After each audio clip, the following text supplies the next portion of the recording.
Today on CityCast Chicago, who are all of these different groups out here patrolling the CTA? How is Chicago's TV and film industry doing?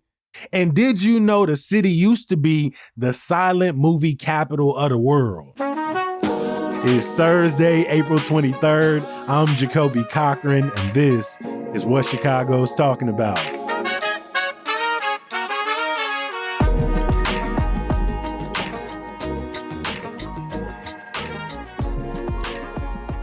Today's episode is sponsored by ComEd. Find rebates and discounts on energy-efficient products at comed.com/home savings.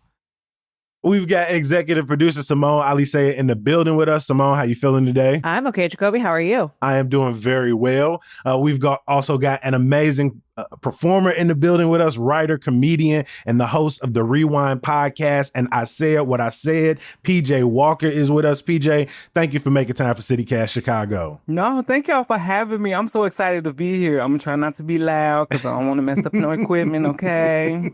Simone, before we start, we got to be a little blunt about something. There's just 2 more days left in our spring membership campaign.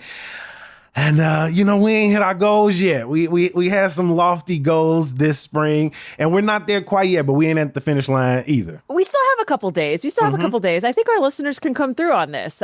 So we need still over 100 people to become CityCast Chicago neighbors to meet our goals during this spring membership campaign. So if you are thinking to yourself, if you're on the fence, should I go to membership.citycast.fm/Chicago and join? If you just make that little plunge, you're going to get us there. It's going to help. Every sign up makes a difference. And the reason those numbers also don't come from nowhere, right? This is an operation that costs money to produce. Jacoby and I do this full time. It is something that we are very serious about, that we take passionately, and we mostly give away for free, right? You can find it in any podcast feed. You can sign up for the newsletter, get that in your inbox. You can go follow us on social, for free, and you're going to get all this amazing content. And so we're asking you today to go to membership.citycast.fm/Chicago. You're going to help us out, and you're going to get the great perks, members only events, bonus podcast segments, and you're also going to get that sweet, sweet, sweet CityCast Chicago pennant in blue with the Sears Tower. It says I live here on purpose. Sell it to them. It's very cool. It looks really cool, and you're only going to get it if you join before Friday, April 24th. And so do it now. If you've been hearing us pitch all week and you haven't done it, go on ahead and do it. And maybe this is the day you didn't skip it. Because I know some of y'all have been skipping us these last few days. You're like, pressing that 30 seconds forward. They've been asking me for some bread. But my homie Q reached out to me. We went to grad school together in Syracuse, and he was like, Kobe, I hope you don't mind me reaching out with a question about CityCast. Are the pennants only for the neighbors who sign up this week? He said, is it possible to get it separately? These are his words, Simone. You ain't even noticed when you said it. He said, it's sweet, and I would love to have one in the house. So people want it. So I know it's in demand. So but it is only for the people who sign up today. I'm sorry, Q. If I get one, I'm gonna give it to you. Meet me at the neighbors event, and if I got one, I hand it off to you. And then I know some of y'all who've been listening to these pitches who ain't signed up, is that's Chicago of you. We don't always buy the tickets when they first drop. We want to know who gonna be there. Well, I'm gonna tell you who's gonna be there. Jordan E. Because this week they told us CityCast Chicago makes me feel connected while opening new doors and opportunities to support the city I care so deeply for. Aside from the whimsy, because we all need more whimsy and love for Chicago, I made a habit to include an air trumpet ensemble during the opening jingle every morning while I'm getting ready. Come on.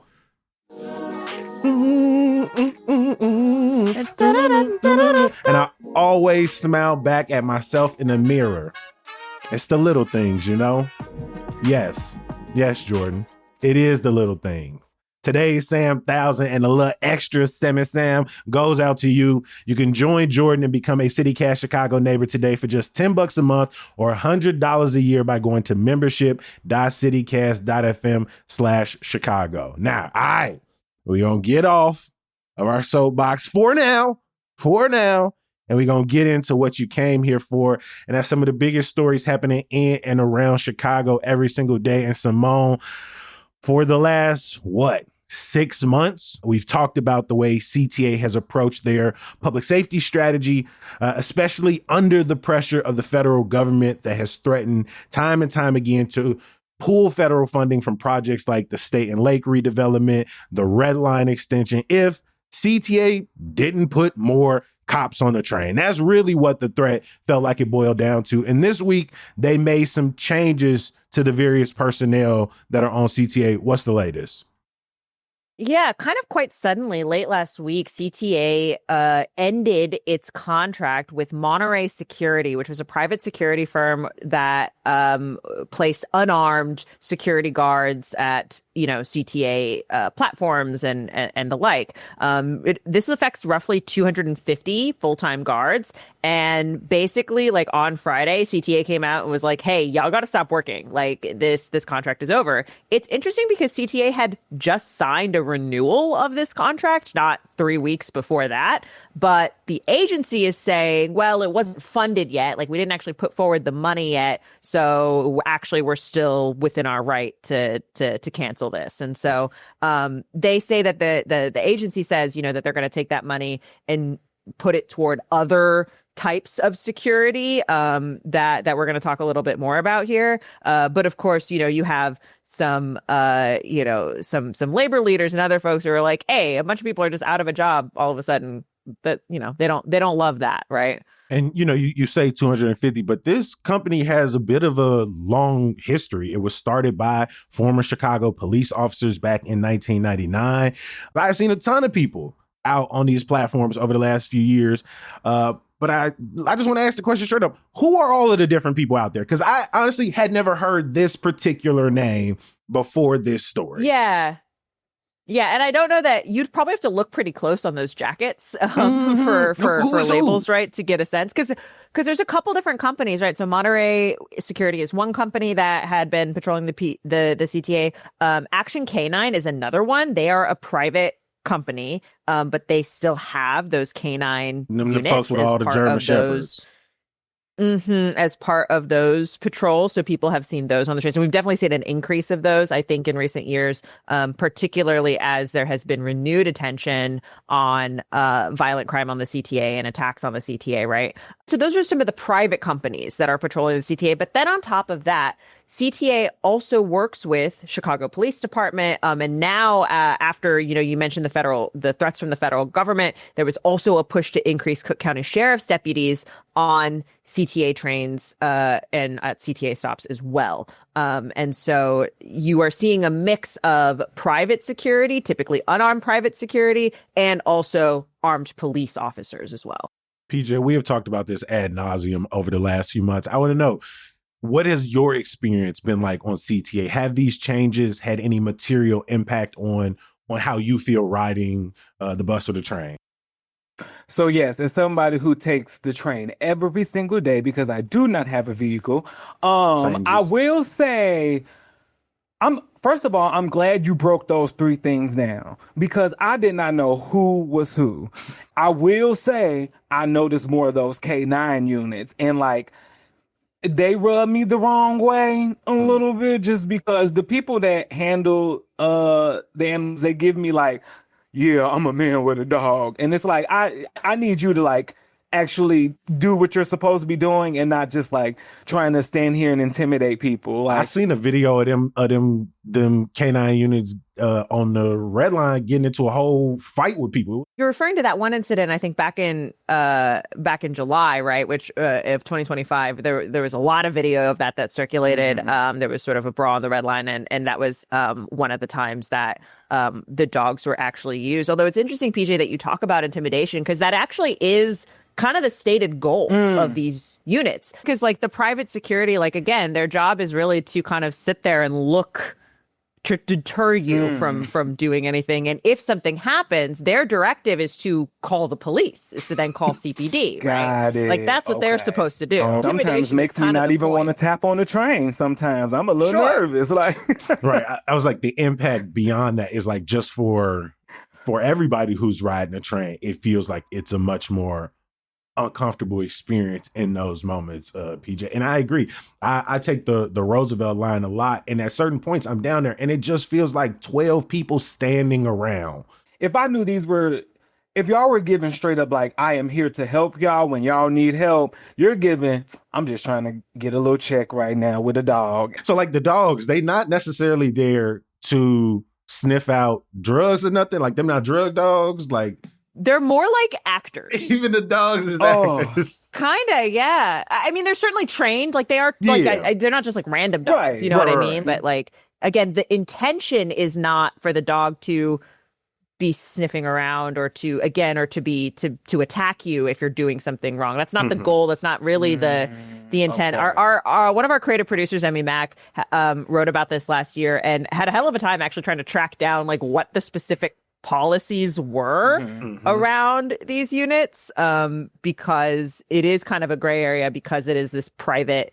We're contracting with this private company, but yes, the intention is mostly for deterrence and less about enforcement.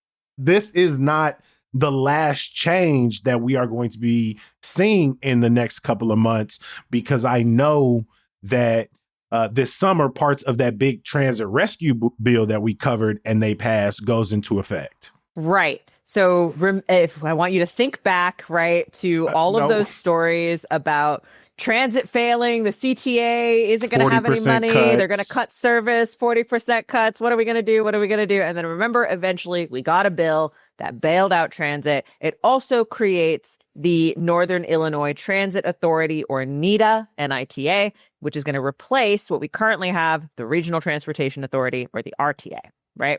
That switch happens on June 1st. And so we're getting the first chunk of that new money this summer. And almost half of that money that's coming in is going to go toward these public safety efforts, specifically bringing the biggest chunk, about 20 million, is going to extend funding through the end of the year to cover that increase of Chicago police officers patrolling the CTA. There is also going to be more to those canine patrols on CTA. We're also talking about more toward Metro Police, additional Cook County Sheriff's Office personnel on Metro, CTA, and PACE. This spending is driven at least partly by some priorities that were identified in a survey of Chicago transit riders as the RTA has been undergoing this transition, where safety and service were sort of the 1 and 2 issues, right? These are the biggest things that transit riders are concerned with. And so, I think the cancellation of this contract, as you kind of said, Jacoby, I think you put it well when you was like, it's kind of feels more like a strategic thing. I think there's probably a more concerted effort to get more sworn officers on the on CTA. Another thing that NITA is required to do by law is they have to create a public safety task force, and there's $2.5 million set aside for that. And as part of that task force, one thing that they will debate is if they want to create a transit police force that will work across the 3 transit agencies, which would be a separate police force that would hire separately. But that is kind of another debate for another day and another can of worms. Well, it won't be all security. I did hear they've announced $6.5 million in upgrades to some landscaping, some lighting, new signage, and there's a really cute little kids bench. I saw it was like all green. They're going to be doing these changes at 28 L stops and 14 bus turnarounds this year. The program is called the Refresh and Renew. PJ, the train stop that you take every day, does it need some refresh and renew? I'm at the Wilson stop. So that one's pretty new already. Yes. Yeah, she's new. She's done been through a few seasons now. She's good. She's good. Yeah, I'm closest to Roosevelt, which most times smells like a little pee. So it could use a fresh coat of paint. It could use a fresh coat of paint.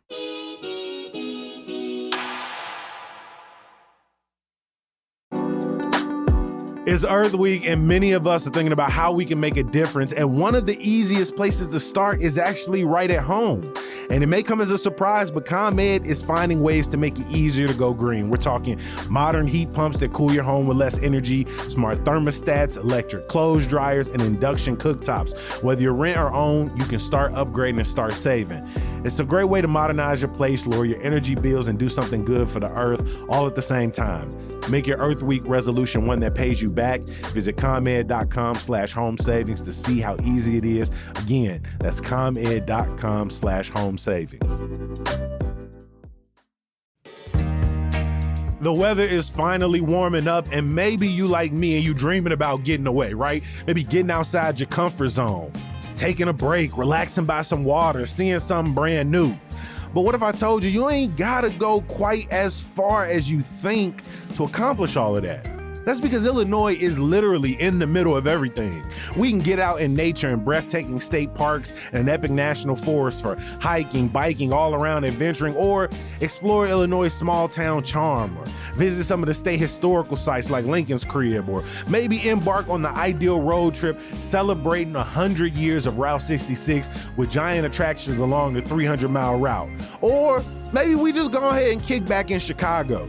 Finally take in the lakefront, the museums, the shows we promised ourselves we're gonna do all year and never get around to. However you're looking to get away, even if you stay at home, find just what you're looking for and a little more at enjoyillinois.com. Again, we only got 2 days. There are just 2 days left to support our show and help us hit our goal of 160 new members, and we could do it. Again, I know that sounds like a lot. I know some of y'all are probably sick and tired of hearing me talk so much about this spring membership campaign. Some of y'all probably think I'm begging at this point. Like, damn, Kobe. And you know what? If you think I'm begging, then do that thing where you just go like, here, take the little $10. Damn. If you need the $10 that bad, go ahead and take it. But the reason we keep doing this is because we are damn proud of this show. We are proud to be member supported. We are proud to bring you local news, conversations, amazing guests. And I've been doing it for 5 years alongside Simone. And it's been a long road. Almost 1,300 episodes, and we want to keep doing this. We want to keep bringing you this podcast and newsletter. So go on over to membership.citycast.fm/Chicago. You give us some money, and by next week, I'll stop dry begging. And again, right, when you become a member, you help make it available for everybody else, right? Everybody is in a different season. Sometimes we're in a season where stuff needs to be free, and sometimes we're in a season where we can support our community to make it all work, right? You know, I mentioned the pennant earlier.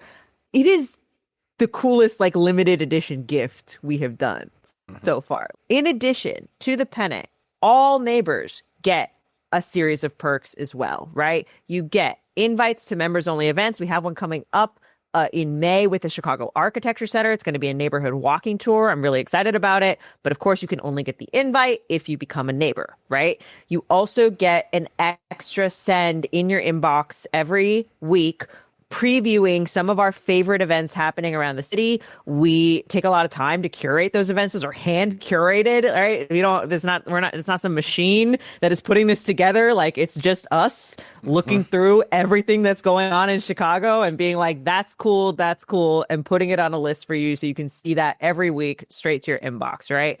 You are going to get access to ad-free listening. When you get access to that feed, you're also going to get access to bonus content. We have been so excited to produce this content. Next week, the bonus segment that only members are going to hear is going to be a CityCast Chicago poetry slam, okay? We're going to dress up. We're going to write some poems. Yep. And we're going to deliver them. We doing the whole thing, all five of us. Only neighbors are going to hear this. Not everyone's going to hear this. And if you want to be in with the in crowd, you got to join membership.citycast.fm/Chicago. Y'all should have saw Simone when we was talking about this. Simone been writing poems her whole life, but Simone a little nervous, y'all. Yeah, I've been writing poems my entire life. I do not share them with anybody. Not one person, not my closest friends and family, but you, my neighbors, you get to hear a poem. For the $10 holla. For $10 a month. What? Come on and sign up. Membership.citycast.fm.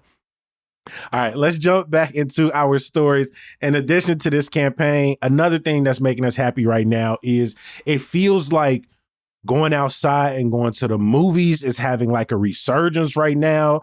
Like walking around Chicago, I'm seeing more people filming episodes, filming short movies, like filming feature films. PJ, how you feeling right now as a performer in the city? Oh, I'm feeling great. Because let me tell y'all something. It's been a hot minute, but it looked like we is back. Okay. It looked like we is back. And I am so excited to tell you how. So yes, the movie theater industry, the film industry has definitely taken like a dive since pandemic for the obvious reason. You know what I'm saying? And of course the theaters have opened up since then, but they just haven't been the same. And there's of course a few factors. You know, you got streaming because of streaming now, the theatrical window, which is like that window period from the theater to like DVD and stuff like that, that is shortened greatly. It used to be 90 days plus. Now we are looking as short as like 7 days to, I think sometimes you can watch it now the same day it premieres in the theater. And because of the pandemic, more people are like, at home, in my good, comfortable shoes, rent, you know, and I get it. You know what I'm saying? I get I'm certainly guilty of such behavior. The last movie I went to go see was Wicked. And I paid, that was a good like $14, $15 for one ticket. Now I know some people be like, oh, that's not too much. No, that's a lot. I was reading and Variety said upper income Americans reported going to the movies at the highest rate at 64%, compared with 57% of those in middle income brackets and 43% of lower income adults. And another thing, because there's multiple things that came into play, the content. People are not enjoying movies anymore. Like, number one, we can definitely say pre-pandemic, it was all about a good action or superhero movie. And it was a blockbuster over the summer. You know, you got, I'm trying to think, Transformers. Y'all remember when that came out? Batman, The Dark Knight. Like, I love that you mentioned 2 shot in Chicago movies. You know I ain't do, but no, and like people are, the superhero movie is just not pulling people in no more. Like even like Marvel, they low key kind of shocked that like they movies aren't doing what they used to do pre-pandemic. Ticket sales in 2024 fell to 8.7 billion, a 23.5% drop from pre-pandemic levels. And so like until like we hit that like 11 billion, that's when like things will get back. Now, there's been a little shifty poo, okay? Because they saw some gains in this first quarter. And so also they just Disney released their line of movies that's coming out, and they are just hoping greatly that the titles that they are releasing is going to like do a lot of good pre-sales, because they said Devil Wears Prada 2. Oh, pre-sales have been going crazy for that. People are super excited for like Incredibles 3 that's going to be coming out later in the year. Like more kids movies are now topping the charts. Like people are excited about Toy Story 5. What else? Minions and Monsters. And then let me tell y'all something. I got friends with kids, okay? I heard Bluey got a movie coming out. It's over. It's over. Over. That's over. The millennials are gonna go crazy. I don't have a friend with kids who not themselves obsessed with Bluey. The parents is obsessed themselves. Like, I'm just Bluey. Beyonce Hive, don't hate me, because I'm gonna have too. When Bluey make this movie, new queen. I'm just letting y'all know a new queen is arriving. Well. If we want to get in on this momentum and we don't necessarily want to support a chain, where are some places in Chicago we can go, still have a good movie going experience? It's not going to break the bank. And we're going to have a good time. Yes. And one thing I love about Chicago is that we have that, and then it's like even more. So some of my favorite theaters, one I love is Music Box Theater. It's over here on Southport. That's in like the Lakeview area. So they have a lot of independent and foreign films, and they also do They also do theater and film events, which I love. They have an outdoor area which they show classics, and tickets are fairly cheap and reasonable. Another one is the Logan Square Theater. That one I have not been to yet and I really want to go to. They do this thing called the late night series where they show a movie at 11. It's like a classic. They show one of my favorites, Scott Pilgrim, recently, and I'm so upset I missed that. Love that movie. Are we calling Scott Pilgrim a classic? It's like 20 years old. It's like a what's that called? You don't Is it mean a in cult quality, classic? you just mean in timing, Simone. And timing, yeah. cult classic. I think you could be a class. I think you could be an immediate That made me feel classic. really old right Yes. there. No, me too, because I remember going to the theater to see Scott Pilgrim by myself. That movie came out in 2010. That movie's what, 16 years old. Yeah, They done already that's what they put it in, though. re-released it in a different version. So yeah.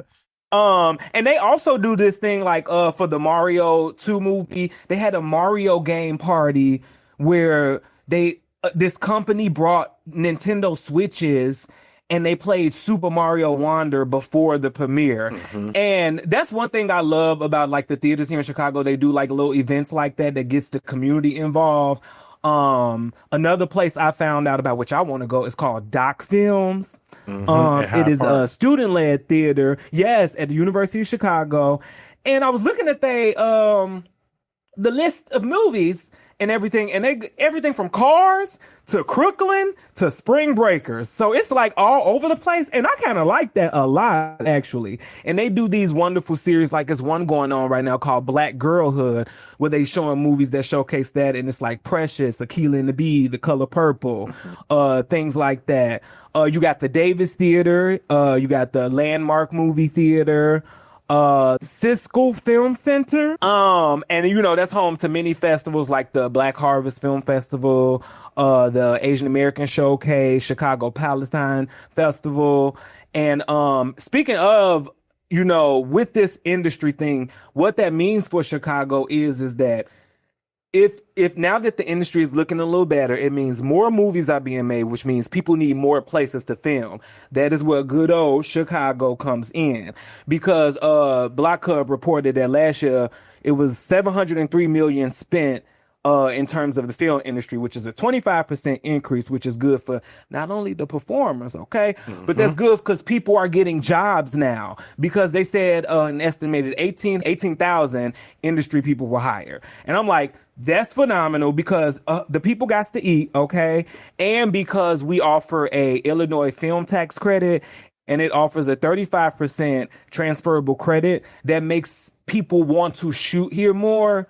I have been on sets. Yes. Them PAs is tracking you down to get your Illinois state ID or your driver's license to sign the tax credit form.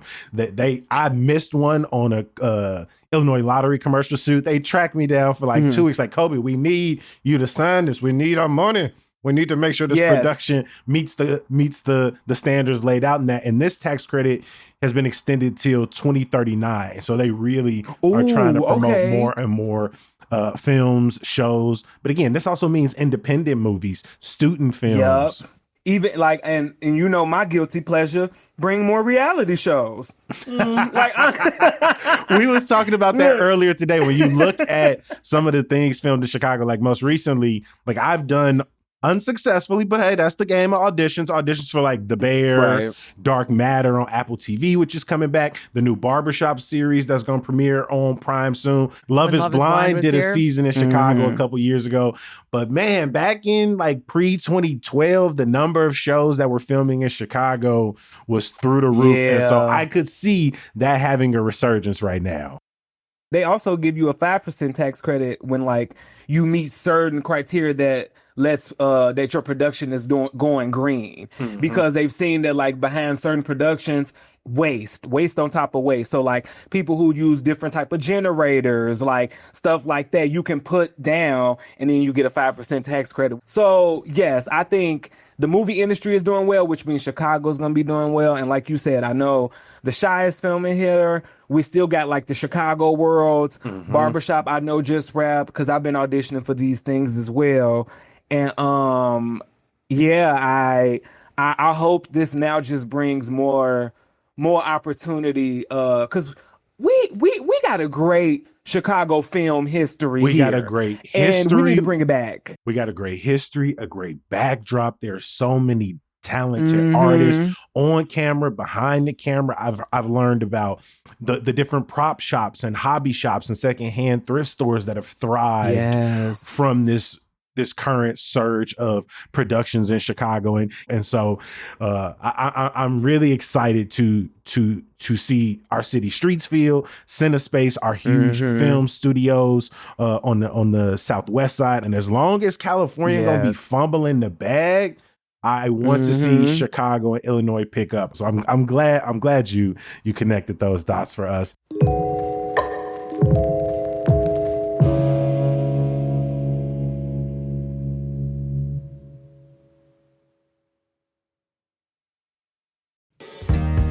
Hey, executive producer Simone Alicea here. And did you know CityCast Chicago neighbors get even more of the podcast? See our team, that's me, host Jacoby Cochran, creative producers Michelle Navarro and Emmy Mack, and audience development manager Chima Okoro. We're a bunch of yappers, and neighbors get an inside look into our behind-the-scenes conversations in a special bonus segment every Tuesday. We might be trying to find out where the nearest tornado siren is, or debating if there are more pizza puffs or hot dogs in Chicago, or digging into the best way to tell a story that we're working on. So if you already love the show and you want more, become a CityCast Chicago neighbor. You can only hear these bonus segments on the ad-free feed, which you can only get by being a neighbor. It's $10 a month or $100 a year. And in addition to getting more CityCast Chicago, you're also directly supporting us so we can keep making it for you. You can join now at membership.citycast.fm/Chicago. That's membership.citycast.fm/Chicago. And neighbors, I'll see you in the bonus segment. Simone, through all this conversation about TV and film in Chicago that got your little game master brain chugging along, and in classic EP Simone Alicea fashion, you've crafted a quiz out of all of this. Well, we were talking about all the great stuff that has been filmed in Chicago, and the city of Chicago actually keeps a list, and that they update every year of all of the properties that have been filmed here. And you might be surprised to know that list goes back to 1896, because Chicago used to be a really big hub of silent filmmaking in the silent film era. But I was noticing that some of these silent films of old had titles that were similar to more popular properties. And so what I'm going to do, here's the game.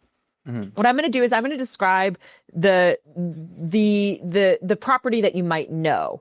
And then what I want you to do is give me the name of it. And then we're going to try to guess what you think the silent film with the same name is about. So I'll give you an example. Let's say I'm describing a